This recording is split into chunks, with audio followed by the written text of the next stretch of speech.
मोदी जी ने कल एक नया डायलॉग दिया, सुख चैन की जिंदगी जियो, रोटी खाओ, वरना मेरी गोली तो है ही। अब ये बातें डायलॉग के तौर पर तो बेहद शानदार है, लेकिन इस पर कांग्रेस ने आज प्रेस कॉन्फ्रेंस की और कांग्रेस की तरफ से मोर्चा संभाला पवन खेड़ा ने। धारदार तरीके से पवन खेड़ा बोले, भारत के अलग अलग डेलीगेशन जो इस वक्त में अलग अलग मुल्कों में हैं उस पर भी बोले, प्रधानमंत्री नरेंद्र मोदी की डायलॉगबाजी पर भी बोले, राहुल गांधी पर भी बोले, और उसके साथ साथ जिस तरीके से भाजपा और भाजपा की आईटी सेल काम कर रही है उस पर भी बोले।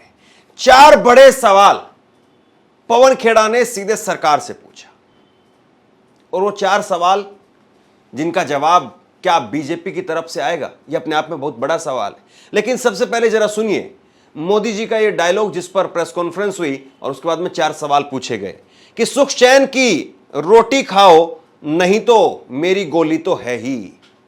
पाकिस्तान को आतंक की बीमारी से मुक्त करने के लिए पाकिस्तान के अवाम को आगे आना होगा, पाकिस्तान के नौजवानों को आगे आना होगा। सुख चैन की जिंदगी जियो, रोटी खाओ, वरना मेरी गोली तो है ही।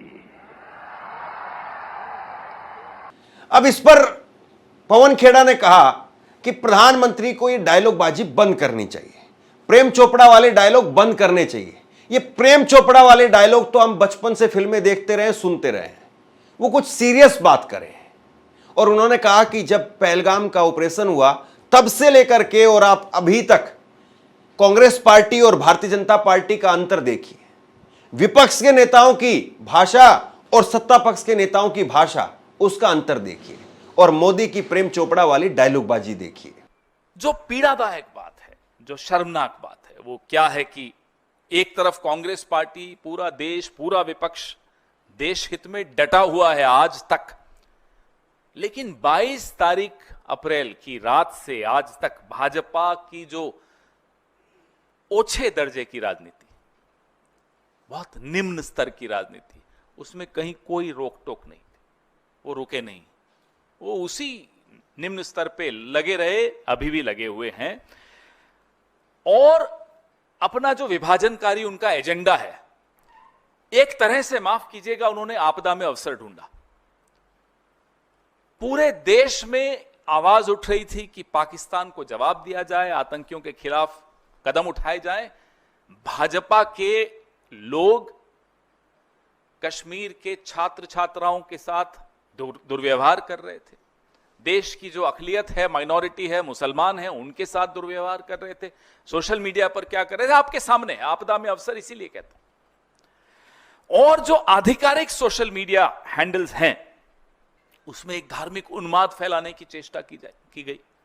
मतलब आप देखिए, एक सत्ताधारी दल का स्तर देखिए कि जहां देश दहला हुआ है, देश उम्मीद कर रहा है कि भाई आप इन सब भेदभाव से ऊपर उठकर जवाब देंगे पाकिस्तान को, आप उसी स्तर में और ज्यादा दलदल में घुस रहे थे।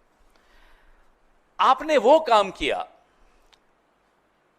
जो शायद जिन्ना चाहते थे, जो लश्कर तैयबा चाहता है, जो जैश चाहता है, जो पाकिस्तान चाहता है। आपने वही उन्हीं की भाषा में बात की, आपने वही विचारधारा दिखाई, आपने वही मानसिकता दिखाई। ये पीड़ा इस देश को हमेशा रहेगी, ये पीड़ा हम सब के मन में हमेशा रहेगी, और ये सवाल आने वाली कई दशकों तक, शतकों तक पूछा जाएगा कि जब देश पर आपदा आई तो कौन क्या कर रहा था, राहुल गांधी क्या कर रहे थे, मल्लिकार्जुन खड़गे जी क्या कर रहे थे, और नरेंद्र मोदी क्या कर रहे थे। वो क्या कर रहे थे उसका तो जिक्र करना भी मुझे लगता है इस गंभीर विषय पर उनका जिक्र करना मुझे लगता है बहुत मजाकिया हो जाएगा, और ये मजाकिया विषय है नहीं। जिस तरह से वो कभी प्रेम चोपड़ा की तरह, कभी परेश रावल की तरह डायलॉग्स दे रहे हैं, साहब जा कर ये सिंदूर है, इसमें रगों में मांग क्या है, खून है, गर्म है, ठंडा है, और गोली खाओ, रोटी खाओ, ये प्रधानमंत्री है। इसके बाद में पवन खेड़ा ने सीधा सवाल पूछा और कहा कि पुंछ, गांदरबल, गुलमर्ग और पहलगाम के आतंकियों का क्या हुआ।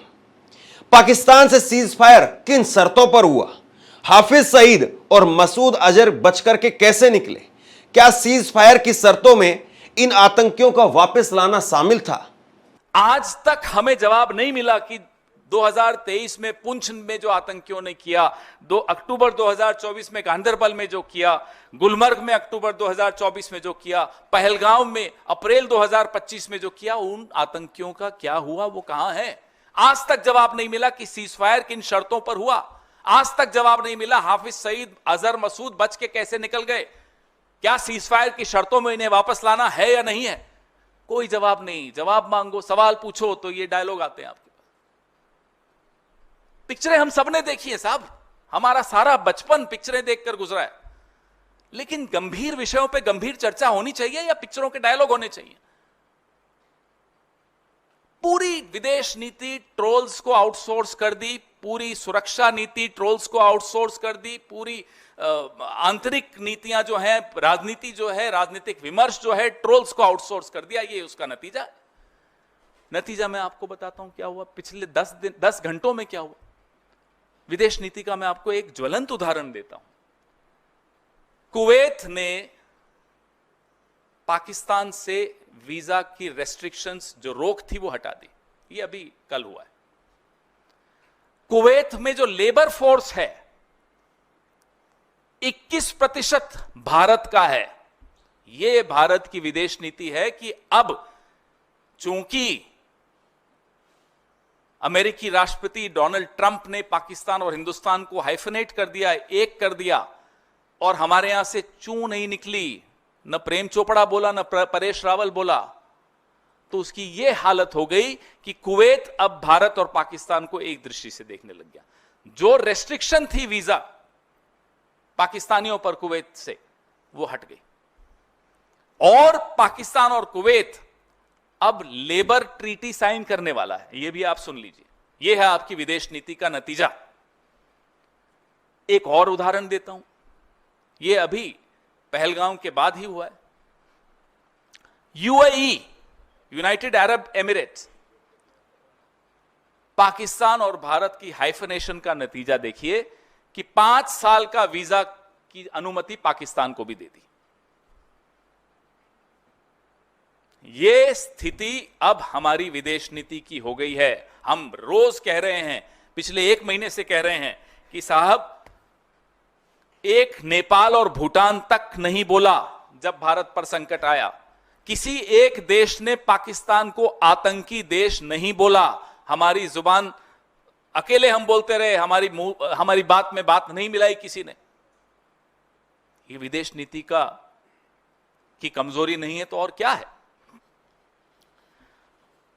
22 फरवरी 1994 में एक सर्वसम्मति से प्रस्ताव पारित हुआ था पीएको को लेकर। आज इस बात को 31 साल हो गए, और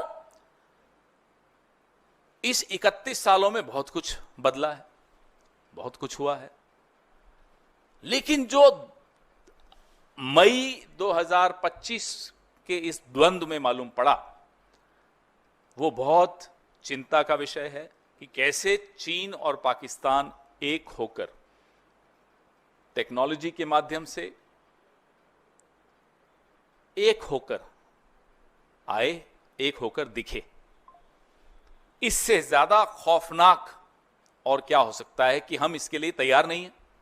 हम इस बात को एड्रेस नहीं कर रहे क्योंकि ट्रोल्स को समझ में नहीं आता। सब कुछ तो ट्रोल्स निर्णय लेते हैं। हमारी नीति क्या है, हम इसका कैसे जवाब दे रहे हैं? हम हाइफनेशन होने दे रहे हैं, हम अलग थलग होते चले जा रहे हैं विश्व समुदाय में।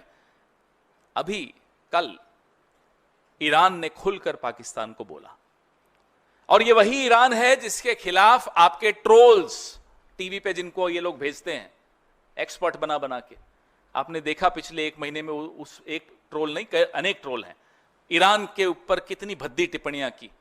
ये वही ईरान है जिसमें दशकों की मेहनत सरकारों ने की, कांग्रेस की सरकारों ने की और सरकारों ने की, कि आज भी वो पाकिस्तान को खुलकर उसने चुनौती दी कि आप आतंक को शरण देते हैं। और कोई न नेपाल न भूटान, छोड़ दीजिए, कोई नहीं आया। तो ये सब बहुत गंभीर विषय हैं जिनको मुझे नहीं लगता कि सरकार बहुत गंभीरता से इसको एड्रेस कर रही है। इसके बाद पवन खेड़ा ने प्रधानमंत्री नरेंद्र मोदी को लेकर के और राहुल गांधी को लेकर के लाइन खींचने की कोशिश की कि जब मुश्किल वक्त आता है तो उस वक्त मुश्किल वक्त में प्रधानमंत्री क्या कर रहे थे और राहुल गांधी क्या कर रहे थे।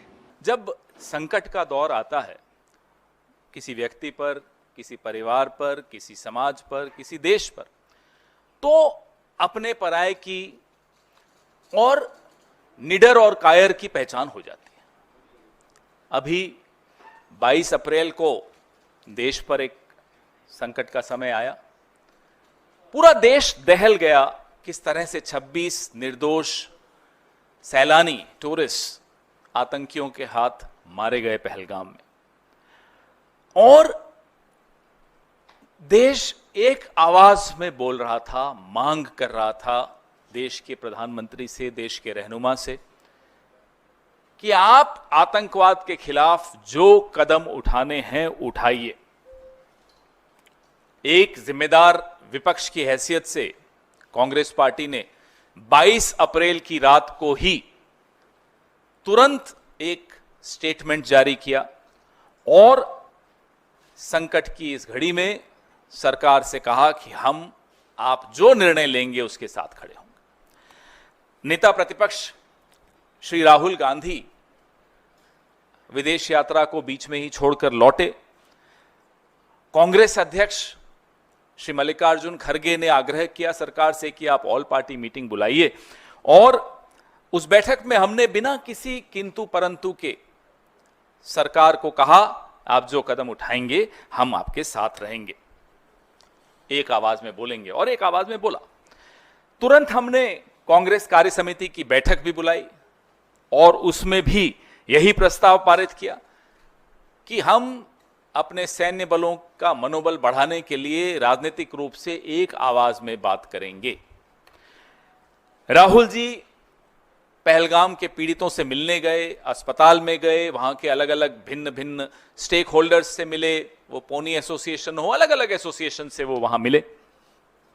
और जो भारत के सिविलियंस पर पाकिस्तान की कायराना फायरिंग पुंछ में हुई, राहुल जी वहां भी गए अभी 3 दिन पहले और उनकी सुध ली, उनकी तकलीफों को साझा किया देश के साथ। इस वक्त में अगर सबसे ज्यादा किसी बात की चर्चा है तो भारत के डेलीगेशन की है। भारत का अलग अलग डेलीगेशन इस वक्त में अलग अलग मुल्क में है और इसमें कोई संदेह नहीं है कि कांग्रेस के शशि थरूर और एमआईएम के असदुद्दीन ओवैसी जिस प्रकार से पाकिस्तान पर मोर्चा संभाले हुए हैं, यह अपने आप में बहुत वाकई काबिल तारीफ है। और इस बात को पवन खेड़ा ने भी कहा। जबकि भारतीय जनता पार्टी के सांसद और खास तौर पर निशिकांत दुबे वो इस वक्त में संयुक्त अरब अमीरात में हैं, यानी विदेशी डेलीगेशन पर वो गए हुए हैं, लेकिन अभी भी उनकी कलम, उनका ट्विटर हैंडल, उनकी टाइमलाइन वो इंदिरा गांधी पर बोल रही है। देखिए ये बात तो सही नहीं लगती है। जब आप विदेशी डेलीगेशन का हिस्सा हैं और निशिकांत दुबे के साथ में असदुद्दीन ओवैसी भी हैं, वहां पर सरकार की तरफ से पक्ष रख रही है, चाहे विपक्ष के सांसद हो चाहे सत्ता पक्ष के सांसद हो, लेकिन आप सत्ता पक्ष के होते हुए भी और विदेश में बैठ करके कांग्रेस पर इस वक्त में हमला क्यों कर रहे हैं? जब समझ में आ गया कि जो विध्वंसकारी विदेश नीति है और हम अलग थलग हो गए, तो एक ऑल पार्टी डेलीगेशन की बात हुई। उसमें जो विवाद पैदा किया गया वो आपने देखा, हमने नाम भेजे, जो हुआ चलिए वो तो हो गया। अब वहां भी कुछ लोग टूरिस्ट अट्रैक्शन स्पॉट्स में जा रहे हैं, दिख रहा है, लोग ट्वीट भी कर रहे हैं, एमपी दिखता है, अलग अलग बैठकें कर रहे हैं, डायस्पोरा से कर रहे हैं, लेकिन वहां भी कांग्रेस के विपक्ष के सांसद क्या कर रहे हैं, कैसे भारत का पक्ष रख रहे हैं, वो आपके सामने है। और पक्ष के सांसद, मैं उस व्यक्ति का नाम भी नहीं लेना चाहता, रोज एक जहरीला झूठा ट्वीट करके वहां भी कांग्रेस पर हमला किया जाए। मिसाइल पाकिस्तान पर दागनी थी, विपक्ष पर नहीं। और विपक्ष की बात कर रहा हूं मैं, सिर्फ कांग्रेस की नहीं, हमारे विपक्ष के और भी साथी जो वहां गए हैं डेलीगेशंस में, बहुत कायदे से, बहुत मजबूती से, they are very effective, more effective than I am afraid the government also. in putting forward, in protecting the interests of India. A clear comparison between what the MPs of BJP are doing and what the MPs of the opposition are doing. There should be a clear comparison between what the BJP and its supporters did in the last 1 month and what the opposition did, how they conducted themselves. I think this is very important as a lesson for posterity also, the difference between the two.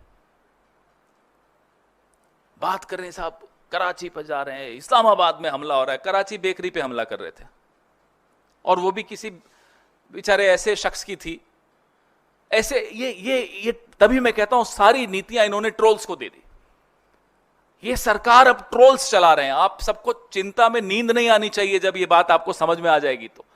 This government is being run by trolls, inspired by trolls, operated by trolls, and the results are for everyone to सी।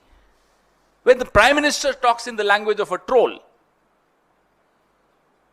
सो आप बताइए चिंता नहीं है तो कैसे होगा काम, कैसे चलेगा, अब कैसे जवाब मिलेंगे, कैसे आने वाली चुनौतियां जो अप्रैल और मई 2025 में जो चुनौतियां समझ में आई, हमें, आपको, विशेषज्ञों को, सबको समझ में आई, उन चुनौतियों का क्या होगा, ये सब जवाब हमें चाहिए। और ये जवाब तभी मिल सकते हैं जब गंभीरता से, बिना ट्रोल्स से प्रेरित होकर बात हो, विशेषज्ञों से बात हो, सरकार को समझ में आए कि साहब यहां हमारी कमजोरी रही है विदेश नीति की, और जिनसे सीखना है उनको आप ट्रोल कर रहे हो। इंदिरा जी को ट्रोल कर लेते हैं साहब, इंदिरा जी को कोई ट्रोल कर सकता है? पाकिस्तान के मामले में आपने देखा उन्होंने क्या किया, भूगोल बदल दिया और ये चले उनको ट्रोल करने। तो ऐसे लोग जो सरकार में बैठे हैं, मुझे नहीं लगता कि उनसे हमें कोई उत्तर मिल सकते हैं। वो इन चुनौतियों का सामना भी कर सकते हैं, क्योंकि संकट की घड़ी में उनका परीक्षा हुई उनकी, और उस परीक्षा में, माफ कीजिएगा, ये सरकार फेल हुई।